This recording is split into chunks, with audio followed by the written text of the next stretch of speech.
Здравствуйте, в эфире новости спорта, в студии Власий Сергеев. Футболисты московского «Локомотива» на своем поле со счетом 3-0 обыграли столичный ЦСКА в полуфинальном матче Кубка России. В составе железнодорожников результативными ударами отметились Франсуа Камано и Гжегош Крыховьяк.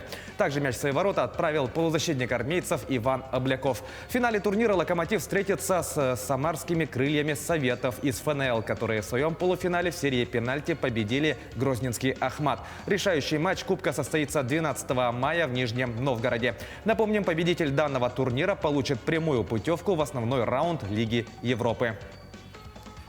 Итальянские футбольные клубы «Милан» и «Интер», а также испанский «Атлетико» объявили о выходе из Суперлиги, нового турнира ведущих команд Европы. Ранее аналогичное заявление сделали 6 клубов английской премьер-лиги. Таким образом, в данный момент из 12 заявленных команд остались только испанские «Реал» и «Барселона», а также итальянский «Ювентус». Тем не менее, руководители Суперлиги не спешат заявлять об отмене соревнований. Сообщается, что в эти дни идет работа над изменением формата.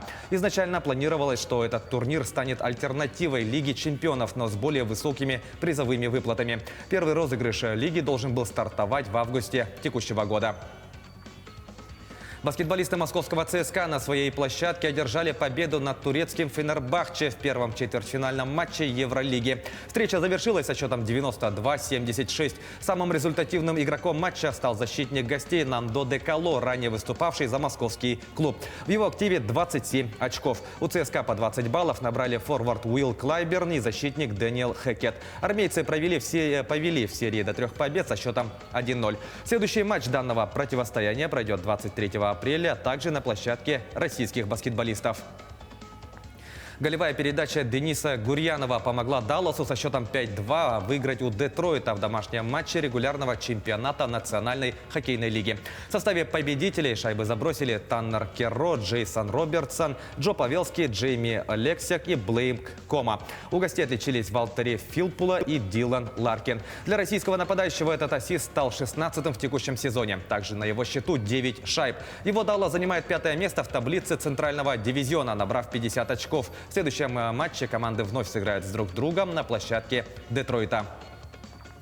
Перейдем к событиям якутского спорта. Эдуард Григорьев, выступающий за сборную Польши, стал бронзовым призером чемпионата Европы по вольной борьбе в весовой категории до 61 килограмма. Турнир проходит в Варшаве. Якутский легионер провел в общей сложности 5 схваток. Выиграв у представителей Румынии, Франции и Израиля, Григорьев вышел в полуфинал, где уступил будущему чемпиону турнира, соотечественнику Абазгаджи Магомедову.